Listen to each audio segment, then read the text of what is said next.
नमस्कार जेंटलमैन, स्वागत आपका। मैं हूं योगेंद्र। आप देख रहे हैं बड़ी खबर। और बड़ी खबर में हम बात करेंगे उत्तराखंड के बजट सत्र की।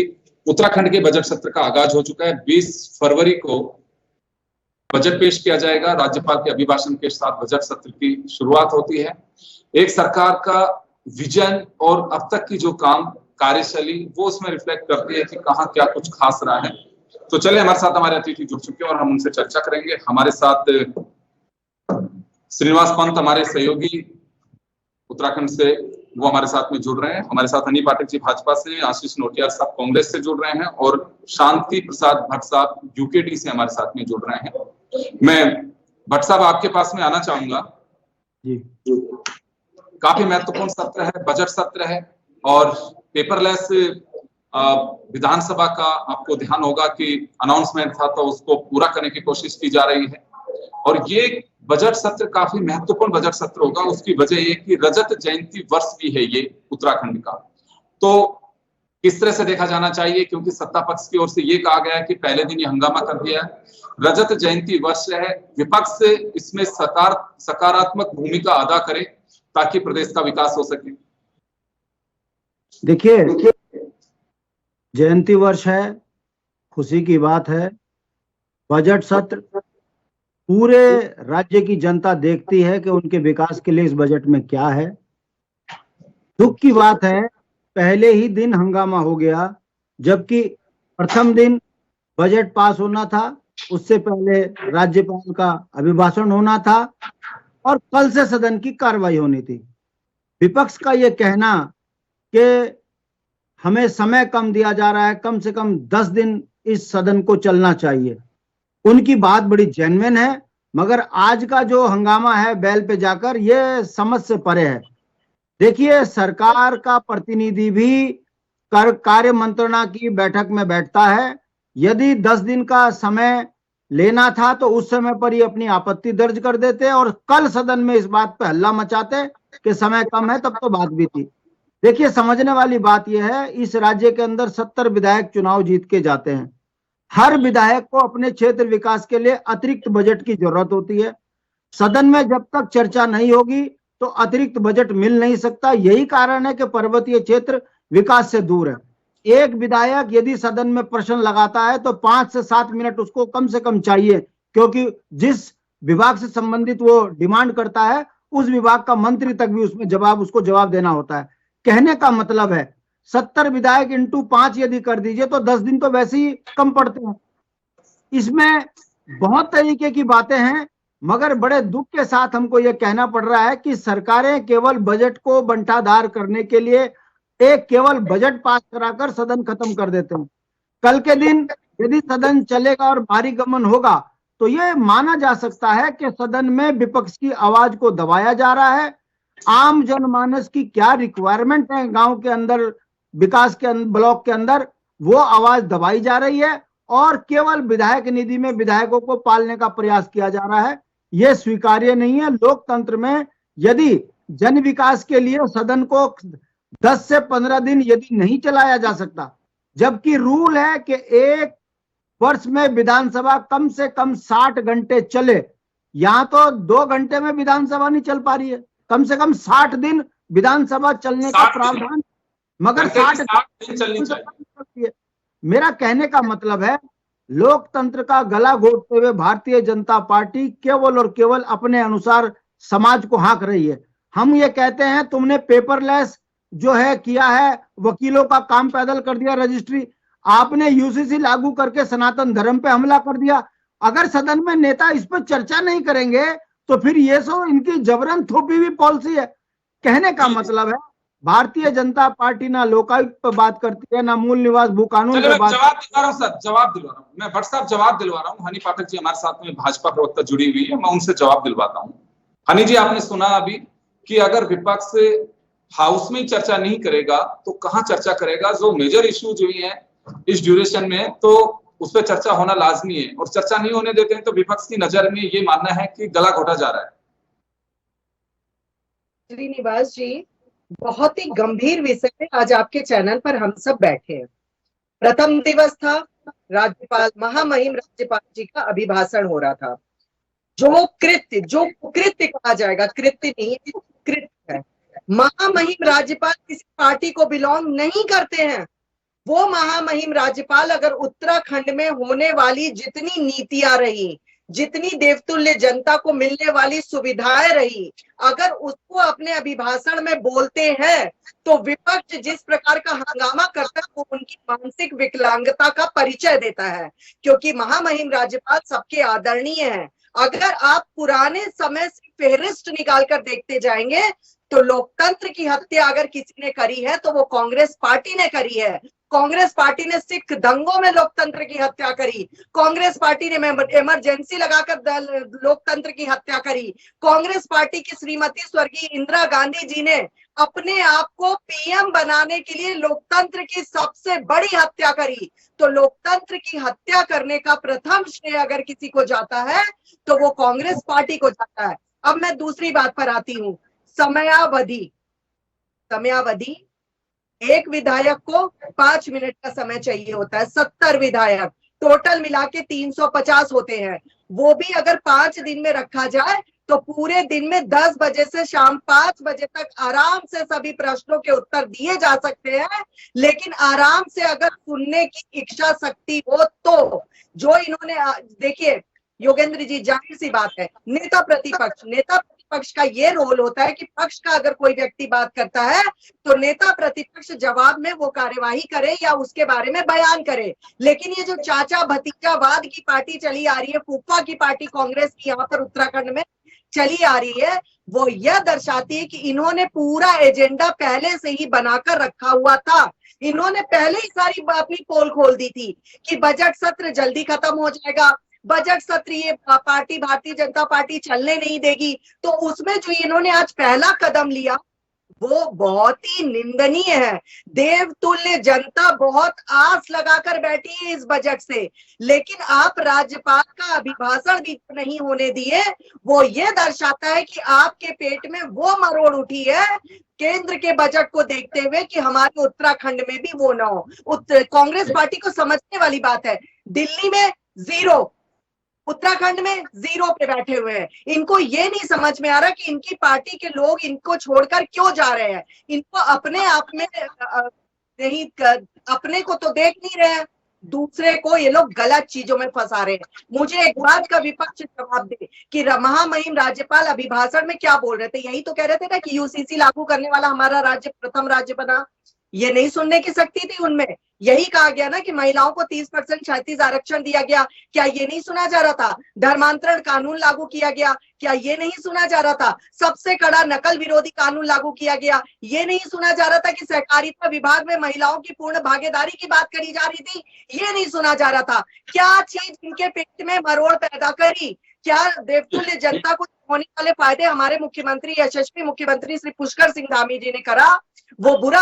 अब मैं शांति प्रसाद भट्ट जी, क्योंकि इन्होंने सवाल उठाया है, मेरे आदरणीय भी है, बड़े भी है, काफी कुछ सीखने को भी मिलता है। उन्होंने एक बहुत अच्छी बात करी, यूसीसी को सनातन धर्म की चोट बताई। बिल्कुल है, मैं आपके चैनल के माध्यम से कहती हूँ कि जो हमारे यहाँ पर लिव इन रिलेशनशिप की प्रथा चली आ रही है हमारे भारतवर्ष में, वो सनातन संस्कृति पर चोट है। लेकिन ये तो चली आ रही है, कोर्ट ने भी इसको राजीनामा दे रखा है। योगेंद्र जी, जब कोर्ट ने भी राजीनामा इस पर दे रखा है, फिर भी उसके बाद महिलाओं के साथ कुकृत्य होते हैं जो निंदनीय अपराध की दृष्टि में देखे जाते हैं। उस अपराध को रोकने की दिशा में लिव इन रिलेशनशिप में वो कड़े प्रावधान लागू किए गए, जिससे कि लोग थोड़ा शर्म खाएं और लिव इन रिलेशनशिप में रहने से पीछे हटे। जो श्रद्धा मर्डर केस में हुआ, जो और मर्डर केस में हुआ, तो ये सारी चीजों पे बंदिश लगाने के लिए, देखिए जब कभी यंगस्टर्स होते हैं, योगेंद्र जी देखिए, मैं आपको 10 से 20 सेकंड और कहूंगी। सही बात है, आप लोकप्रिय चैनल के माध्यम से हमारे यंगस्टर्स सुने। यंगस्टर्स हमारे क्या होते हैं ना, कभी कभी माँ बाप किसी चीज पे रोक लगाते हैं ना, वो चोरी छिपे उस काम करते हैं। तो वो चोरी छिपे करने वाले काम को उजागर जब किया जाता है तो एक शर्म महसूस होती है। उस शर्म के कारण यूसीसी में ये प्रावधान को लागू किया है, जिससे हमारी भारतीय संस्कृति इससे तबाह ना। तो ये समझने वाला पहलू है, इसको आप किस तरीके से देखते हैं, ये समझने वाली बात है। जी चलिए, बिल्कुल श्रीनिवास हमारे साथ में जुड़े, हमारे ब्यूरो चीफ। श्रीनिवास, पहला दिन रहा, हंगामे की बेट चढ़ गया, 20 को बजट आना है, क्या लगता है विपक्ष बीएससी की बैठक भी आपके यहाँ पे होनी है, गतिरोध टूटेगा या कंटिन्यू रहेगा? योगेंद्र जी, ये राजनेताओं का धर्म कह लीजिए, ये राजनीतिक जो परंपराएं हैं उसी में ये मशगूल है कि सत्र चलेगा, सत्र की कार्रवाई होगी, उसमें सर्वदलीय बैठक भी होगी, विधानसभा अध्यक्ष उनसे गुहार भी लगाएंगी, उसके बावजूद विपक्ष में चाहे कोई भी दल हो वो मुखालफत ही करेगा। लेकिन पहली मर्तबा ये देखने को मिला है, जब राज्यपाल का अभिभाषण आज शुरू हुआ तो विपक्ष ने हंगामा करना शुरू कर दिया। सबसे पहले जो मुद्दा उठाया गया नेता प्रतिपक्ष यशपाल आर्य की ओर से, उनके साथ तमाम विपक्ष के विधायक थे, हालांकि बीएसपी के विधायक तब तक शामिल नहीं थे क्योंकि मैं पत्रकार दीर्घा में बैठा हुआ था, तो आप इस बात का अंदाजा लगा सकते हैं। मुद्दा, सबसे पहला मुद्दा था सत्र की अवधि को बढ़ाया जाए। सत्र की अवधि को बढ़ाए जाने के पीछे जो विपक्ष ने मंशा दी थी, उसमें कहा गया कि कार्य मंत्रणा समिति की बैठक में जो 20 तारीख तक का एजेंडा लिया गया है उसको आगे बढ़ाया जाना चाहिए। लेकिन विधायक ने या किसी भी विपक्ष के नेता ने नहीं कहा कि बजट सत्र देहरादून में आप पेपरलेस कर रहे हैं तो इसको गैरसैंण में क्यों नहीं कर रहे हैं, जो असल में मुद्दा होना चाहिए था। लेकिन राज्यपाल के अभिभाषण का विरोध आप सांकेतिक रूप पर इससे पहले की सरकारें भी और विपक्ष भी करता आया है, लेकिन पहली मर्तबा था जो विपक्ष में आकर के मदन बिष्ट जो कांग्रेस के विधायक है और संसदीय कार्य मंत्री हेमचंद्र अग्रवाल के बीच ये समझ लीजिए कि केवल आज नहीं चले बाकी सब कुछ हुआ। आप इसका अंदाजा लगा लीजिए, विधानसभा अध्यक्ष को उंगली दिखा करके उनको कहने के लिए निर्देश देने पड़े सांकेतिक तौर पर, क्योंकि राज्यपाल अपना अभिभाषण पढ़ रहे थे। तो ये राजनेताओं को, ये विधायकों को ये समझना होगा। योगेंद्र जी, हम पहले भी ये चर्चा कर चुके हैं कि जब भी कोई सत्र होता है तो उससे पहले एक प्रशिक्षण कार्यक्रम इन विधायकों का होना चाहिए, और खासतौर पर जब ई पेपरलेस कर रहे हैं, हम पेपरलेस के तौर पर जा रहे हैं और उसके बाद भी राज्यपाल का अभिभाषण हमको हार्ड कॉपी और सॉफ्ट कॉपी दोनों में मिल रहा है, तो सबसे पहले हम उसका फेमिलियर हो जाए। आप देखेंगे कि अधिकांश विधायकों के टेबल पर टैबलेट होने के बावजूद भी राज्यपाल का अभिभाषण नहीं खुला हुआ था, या वो खोलना नहीं जानते हैं, या उनको लग रहा था कि इसकी आवश्यकता नहीं है। राज्यपाल जो बोल रहे थे, क्योंकि हमारे पास जो बुकलेट थी हम अक्सर था उसको देखते चले जा रहे थे। और रहा सवाल कि आज की जो कार्य योजना के तहत हंगामे की भेंट चढ़ गया, तो राज्यपाल ने उसको हंगामे की भेंट चढ़ने नहीं दिया, उन्होंने उसको कंटिन्यू किया और 1 घंटे से भी अधिक का समय लेकर के उन्होंने पूरा 43 पॉइंट राज्यपाल के अभिभाषण में थे उसको पूरा किया। सवाल ये है कि क्या वो लेकर के दबाव बनाना चाहता था, अंकिता भंडारी के हत्याकांड के खुलासा करने के पीछे दबाव बनाना चाहता था, उसकी एक रणनीति है, उसका एक प्रश्नकाल भी है और कार्य स्थगन प्रस्ताव भी है। तो क्या विपक्ष को जब सर्वदलीय बैठक विधानसभा अध्यक्ष की ओर से की जा रही थी, विधानसभा अध्यक्ष ने कहा था कि आप अपने अपने क्षेत्र का प्रतिनिधित्व करते हैं और आप चाहेंगे कि ज्यादा से ज्यादा बात आपके सवालों के माध्यम से, प्रश्नकाल और शून्यकाल और कार्य स्थगन प्रस्ताव के माध्यम से नियम 58 में या नियम 310 के तहत आप लाना चाहते हैं तो उसमें चर्चा कराइए, उसमें मांग कीजिए। लेकिन उसके बावजूद केवल विरोध करने के लिए विरोध करना, जो अपने आप में ये जरूर बताता है योगेंद्र जी और तमाम हमारे जो गेस्ट पैनलिस्ट हैं वो भी इस बात को समझ रहे होंगे कि नेताओं को ये समझना होगा कि जिस जनता ने उनको चुन करके भेजा है, हंगामा काट करके फ्रंट पेज पर आने के लिए, सुर्खियां बनने के लिए नहीं भेजा है, उनको इसलिए भेजा गया है कि अगर राज्यपाल सरकार का अभिभाषण पढ़ रहे हैं तो उसकी कमियां निकालें और प्रश्नकाल के दरमियान अपने अपने क्षेत्र की समस्याओं को सदन के पटल पर रखें। जैसे शांति प्रसाद भट्ट जी अपना गैरसैंण से लेकर राजधानी देहरादून तमाम मुद्दों को उठाते आए हैं, इनको पता है कि किस मुद्दे को कैसे उठाना है, लेकिन उस मुद्दे की एक परंपरा होगी, एक परिपाटी होगी, एक संविधान होगा ना। आप केवल उसका विरोध करने से, अगर मान लीजिए विरोध कर दिया, राज्यपाल अभिभाषण नहीं पढ़ पाते, क्या हो जाता? तो कोई सार्थक पहल नहीं था। सार्थक पहल यही था, राज्यपाल ने अभिभाषण भी पढ़ा, विपक्ष ने वॉकआउट किया, विपक्ष को भी सुर्खियां मिल गई, लेकिन ये किसी ने नहीं सोचा विपक्ष के तमाम विधायकों ने कि उन तमाम पहलुओं को, मुद्दों पर चर्चा करते और उसके बाद कल जब प्रश्नकाल आता और कार्य स्थगन प्रस्ताव में नियम 58 के तहत चर्चा स्वीकार की जाती, उन तमाम मुद्दों को उस पर रखा जाता, लेकिन ऐसा नहीं हुआ। योगेंद्र, क्या लगता है अभी 20 तारीख को बजट आ रहा है, बजट से पहले कुछ गतिरोध खत्म होगा या फिर कंटिन्यू रख सकते हैं? गतिरोध तो ये विचार है, इसे बजट में कोई फर्क नहीं पड़ने वाला है। गतिरोध मैं आपको पहले ही बता देता हूँ, कल जो विधानसभा सत्र की जो कार्यवाही होगी, मैं अपने अनुभव के आधार पर कह रहा हूँ, तो कंटिन्यू रहेगी, क्योंकि 10:30 बजे ही विपक्ष हंगामा करना शुरू करेगा और गेट पर बैठ जाएगा, तमाम मुद्दों को लेकर के बैठेगा, प्रश्नकाल पे भी कार्य स्थगन का प्रस्ताव लेकर चर्चा कराने की मांग करेगा नियम 310 के तहत। लेकिन आपने देखा होगा कि कल कैबिनेट की बैठक भी होने वाली है और हमारे सूत्र बता रहे हैं कि वो जो कानून है उसको कैबिनेट में धामी सरकार लाने जा रही है, तो यानी विपक्ष को चारों खाने करने के लिए सरकार की भी पूरी तैयारी है, लेकिन विपक्ष को अपने मुद्दों की राजनीति को प्रश्नकाल के दरमियान उठाना चाहिए। बिल्कुल आप सही कह रहे हैं, क्योंकि यहाँ तो फ्लोर मैनेजमेंट किसका मजबूत है ये देखने वाली बात होगी कि विपक्ष अपनी तरीके से, क्योंकि देखिए दोनों के पास में अपॉर्चुनिटी है अपनी बात रखने की। जनता की आवाज है, आप मुखर कर सकते हैं, आपके पास में ये है, आप हल्ला गुल्ला चाह करके। अब हो क्या रहा है कि सत्ता पक्ष भी और विपक्ष भी, राज्यों की स्थिति बता रहा हूं मैं, एक राज्य को दोषी नहीं बनाया जा सकता इसमें। पहले तो समय की अवधि कम कर दी गई कि सत्र कम होंगे, हाउस की बैठकें कम होंगी, पूरा कोई नहीं करते, केरल को छोड़ के। केरल में 60 दिन की बैठकें होती है, किसी राज्य में नहीं होती है। हंगामा शुरू होता है तो सरकार भी ये मान के चलती कि चलिए ठीक है, जल्दी से काम निपटेगा। तो मुझे लगता है कि लोकतंत्र के लिए अच्छा नहीं है, और चर्चा होनी चाहिए, सार्थक चर्चा होनी चाहिए, दोनों को समझ करके चर्चा करनी चाहिए कि जनहित के मुद्दों पर चर्चा कर सके। आशीष नोटियाल साहब हमारे साथ कांग्रेस से जुड़े हुए हैं। आशीष जी, पूरा अगर ये बात करें तो ठीक रहा, सत्ता पक्ष की ओर से कांग्रेस पे फोड़ा जा रहा है और ये कहा जा रहा है कि कांग्रेस चलाना ही नहीं चाहती थी, और जो लोग इमरजेंसी जैसी चीज लगा करके लोकतंत्र की दुहाई दे रहे हैं। जी आशीष नोटियाल साहब। हाँ जी योगेंद्र भाई, देखें शुक्र है ठीक रहा हम पे ही फोड़ा, ये नहीं कहा जवाहरलाल नेहरू ने कर दिया। ये लोग तो देखो झूठे लोग हैं और इनका काम ही यही है कि ठीकरा किसी के ऊपर फोड़ दो और काम चल जाए अपना। इनका काम ही ये है। आप बताएं ना, इतने मुद्दे हैं, इतने सवाल हैं, कैसे हो जाएगा आप बताएं। 3 दिन का विधानसभा सत्र आप चला रहे हैं, पहला दिन तो राज्यपाल के भाषण में चला गया, 2 दिन और बचे हैं, 521 सवाल आप पे आ रखे हैं। कितने मिनट में कैसे, मतलब कोई मैजिक थोड़ी है। देखिए सवाल भी पूछे जाएंगे और अगर सरकार सही है तो सरकार को जवाब देना चाहिए, सरकार को तो कहना चाहिए और पूछो, इसमें क्या दिक्कत है। सरकार से अगर सवाल पूछे जा रहे हैं, निश्चित सरकार के पास उसका जवाब होगा, और मुझे लगता है कि सरकार के पास इतना सब कुछ है कि जवाब दे सकती है। तो देने में डर क्यों रही है, भाग क्यों रही है सरकार। इनको पूरा पर्याप्त टाइम देना चाहिए था और जनता के सवालों का जवाब देना चाहिए। आज इतने बड़े बड़े मुद्दे हमारे सामने हैं, आप चाहे भू कानून है, मूल निवास है, प्रीपेड मीटर है, अब कई मुद्दे हमारे पास हैं जिसको लेके हमें चर्चा करनी है, लेकिन सरकार समय नहीं दे पा रही है। सरकार के पास समय नहीं है, क्योंकि इनकी दौड़ तो दिल्ली तक वाले लोग हैं। इन्हें अपना काम करना है, अपना पैसा खाना है और अपना पैसा। जी चलिए, टेक्निकल कोई प्रॉब्लम नहीं, मैं आ रहा हूँ। हनी मैम, आप ही के पास लौटूंगा, अभी आपके पास आ रहा हूँ मैं। एक बार भट्ट साहब से भी ले लेता हूँ क्योंकि समय कम है, मैं दोनों का जवाब आपसे एक साथ ही लूंगा। भट्ट साहब, आपके पास में आना चाहूंगा मैं। अब क्या क्या जाना चाहिए, चलिए सवाल सब कुछ उठाइए। आवाज आ रही है योगेंद्र भाई? जी आपकी आवाज आ रही है, वीडियो नहीं मिल रहा। हाँ, ये बार होल्ड में चले जा रहा है। तो देखिए प्रीपेड मीटर के नाम पर, जैसे अभी मैं नेट में आपसे बात कर रहा हूँ, ऑनलाइन जुड़े हुए हैं, आज की डेट में नेट में इतनी समस्या है कि हम बात ही नहीं कर पाते।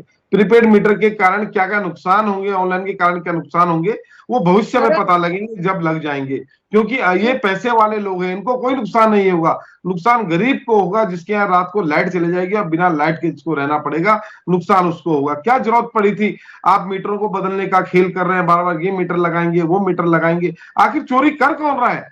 चोरी करने वाले ये लोग खुद हैं जो बिजली की चोरी करते हैं और इल्जाम दूसरे पे लगाते हैं कि चोरी हो रही है। चोरी किस चीज के लिए आपको मीटर बदलना है? बहुत काम पड़े हैं राज्य के पास, और भी बहुत काम है, पर ये सिर्फ गुमराह करने का काम कर रहे हैं जनता को कि हम आपको स्मार्ट सिटी की तरह स्मार्ट मीटर दे देंगे। तो ये सिर्फ गुमराह कर रहे हैं।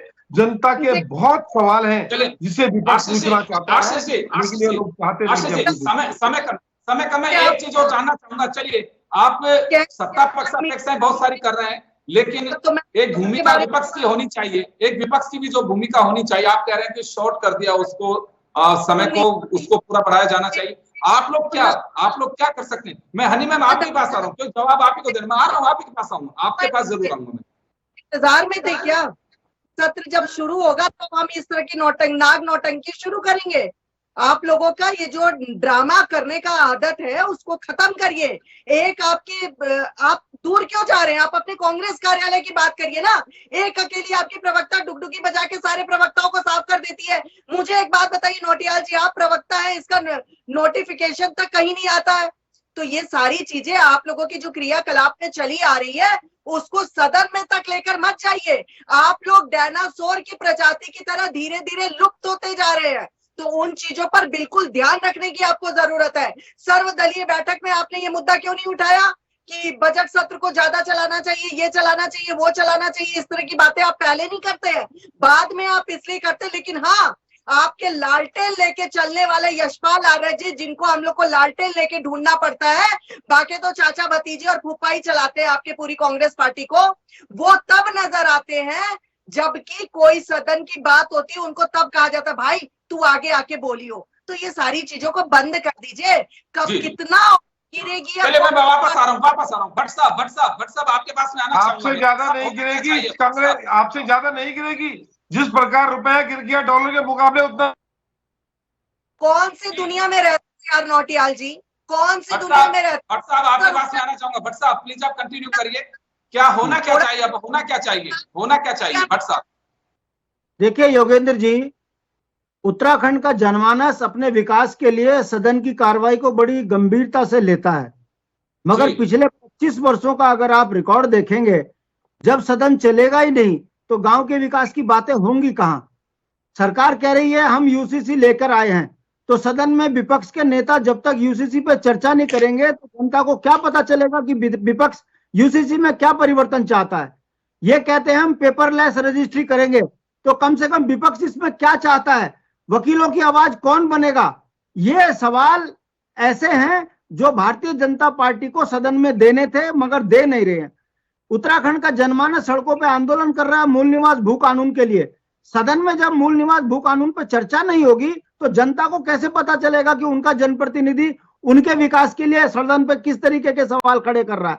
उत्तराखंड का घोटालों की भेंट चढ़ चुका है, उस पर कोई कार्रवाई नहीं हो रही है, मंत्री कोई काम करने को तैयार नहीं है। ऐसी स्थिति में अगर सदन को समय नहीं मिलेगा वहां विधायकों को, तो ये तो लोकतंत्र का गला घोटना हुआ। हम यही तो कह रहे हैं सरकार को कहां 10 दिन 15 दिन चलाने में। श्रीनिवास आपके पास में आना चाहूंगा। एक सवाल उठ रहा है कि बीएससी की बैठक बिजनेस एडवाइजरी कमेटी यानी कि मंत्रणा समिति जिसे कहते हैं, विधानसभा अध्यक्ष के अध्यक्षता में होती है, जिसमें बिजनेस का तय होता है कि कितने दिन सत्र चलना है, क्या क्या एजेंडे आएंगे। क्या लगता है कि विपक्ष ने बात नहीं उठाई या फिर अंदर कुछ बात और की जाती है, बाहर कुछ और? बिल्कुल सही, आपने सही। योगेंद्र जी, सबसे बड़ा सवाल यही है, कार्य मंत्रणा समिति की बैठक होती है, बैठक में नेता प्रतिपक्ष भी विपक्ष की अगुवाई करते हैं और दूसरे दल के प्रतिनिधि भी उसमें होते हैं, सत्ताधारी दल के संसदीय कार्य मंत्री भी उसमें होते हैं, जिसमें एक बिजनेस तय किया जाता है। अगर बिजनेस नहीं होगा तो विधानसभा अध्यक्ष अपना वीटो का इस्तेमाल करते हुए उस सर्वदलीय बैठक है या कार्य मंत्रणा समिति के मेंबरों के सामने ये कह सकते हैं कि बिना एजेंडे के सदन की कार्यवाही को आगे नहीं बढ़ाया जाएगा। सदन की कार्यवाही केवल 20 तारीख तक की ही दी गई है। इसका यह मतलब नहीं है कि बजट सत्र 20 तारीख तक ही है। बजट सत्र 20 तारीख तक है ऐसा कहीं नहीं है लिखा हुआ, न कार्य मंत्रणा की समिति में। हाँ, अभी तक का जो बिजनेस तय किया गया है उस बिजनेस के मुताबिक सदन में 20 तारीख तक है की कार्यवाही 1 लाख करोड़ से अधिक का जो बजट सदन के पटल पर रखा जाएगा, उस पर चर्चा कराई जाएगी। विपक्ष ने उस समय भी कहा था कि हम चर्चा करने की मांग करते हैं। सवाल ये नहीं कि राज्यपाल के अभिभाषण का विरोध करके आप चर्चा करना चाहते, आप चर्चा करने के लिए कार्यस्थगन प्रस्ताव के जरिए आप चर्चा कराते हैं ना। आप क्यों नहीं कार्यस्थगन प्रस्ताव के जरिए चर्चा कराएंगे? कल आपका प्रश्नकाल आएगा, प्रश्नकाल में आपके सवाल पहले से 521 लगे हुए हैं, उनके जवाब तो आपको मिलेंगे ना। अगर आप हंगामा कर देंगे, प्रश्नकाल भी अगर भेंट चढ़ जाएगा तो उन सवालों का जवाब का क्या होगा जो आप क्षेत्र में, जैसे यूकेडी के प्रवक्ता शांति प्रसाद भट्ट जी ने कहा है कि गांव के व्यक्ति को कैसे पता चलेगा। और विपक्ष अगर कोई परिवर्तन चाहता भी है तो नियम 58 के तहत जब उसकी चर्चा स्वीकार की जाएगी तो अपने तर्कों से सरकार को भेजिए ना, वहां पर सरकार पर बाढ़ करा लीजिए, सरकार को मजबूर कर दीजिए कि ये तर्क है। अगर आप लीगल रिलेशन की बात भी करेंगे तो उन पक्षों को, उन आंकड़ों को सदन श्रीनिवास यहाँ कहीं ना कहीं कोई कम्युनिकेशन गैप है। जब अभिभाषण को पारित कराया जाएगा, धन्यवाद बहस का जवाब देंगे तो लीडर ऑफ हाउस देते हैं, मुख्यमंत्री को जवाब देना होगा सभी स्टेट्स में। और हमारे जो संसद है उसमें, पार्लियामेंट में यही होती है कि प्रधानमंत्री उसका जवाब देता है। तो यहाँ पे भी राज्यपाल के अभिभाषण पर जो बहस होगी, फिर बजट की बहस होगी, बजट को पारित कराया जाएगा। बजट 3 चरण में पारित होता है, उसका भी और फिर मैं जहां तक मानता हूं उत्तराखंड में भी वही व्यवस्था होगी जो राजस्थान में है कि वहां पे अलग अलग डिपार्टमेंट्स के बजट को भी पारित किया जाएगा। उस दिन भी आपके पास में अवसर होगा बोलने का। तो आई थिंक ये 3 दिन में तो सारा काम नहीं निपटाया जा सकता, ये कहीं कम्युनिकेशन गैप है। ये योगेंद्र जी, एक छोटा सा इसमें अमेंडमेंट करना चाहूंगा। पिछले अब जब प्रकाश पंत वित्त मंत्री या संसदीय कार्य मंत्री हुआ करते थे इसी उत्तराखंड के विधानसभा में, तो विपक्ष की ओर से 1 रुपए का कटौती प्रस्ताव सिर्फ इसलिए लाया जाता था कि ताकि उस मुद्दे पर चर्चा कराई जाए। अगर आप कटौती प्रस्ताव नहीं लाएंगे तो ध्वनि मत से उसको पारित कर दिया जाएगा विभागवार। लेकिन जैसे ही आप कटौती प्रस्ताव लाएंगे तो विभाग के पूरे आंकड़े सरकार को भी रखने पड़ेंगे, विपक्ष को भी रखने पड़ेंगे, और यही तो चर्चा जनता चाहती है, यही तो तमाम राजनेताओं को चाहिए कि वो कटौती प्रस्ताव लेकर आए। लेकिन अगर विपक्ष कटौती प्रस्ताव नहीं लाएगा तो चर्चा होना कि मुनासिब नहीं है, जिसका बहुमत होगा वो उसको ध्वनि मत से पारित करा ली जाएगा। चले बिल्कुल, तो इंतजार करना चाहिए और महत्वपूर्ण सत्र कहा जा सकता है उत्तराखंड का ये, और इसमें वास्तव में सार गर्भित चर्चा होनी चाहिए ताकि वहां की जनता का, जनमानस का भला हो सके। आप सभी का बहुत बहुत शुक्रिया। बड़ी खबर में इतना ही, दीजिए इजाजत, नमस्कार।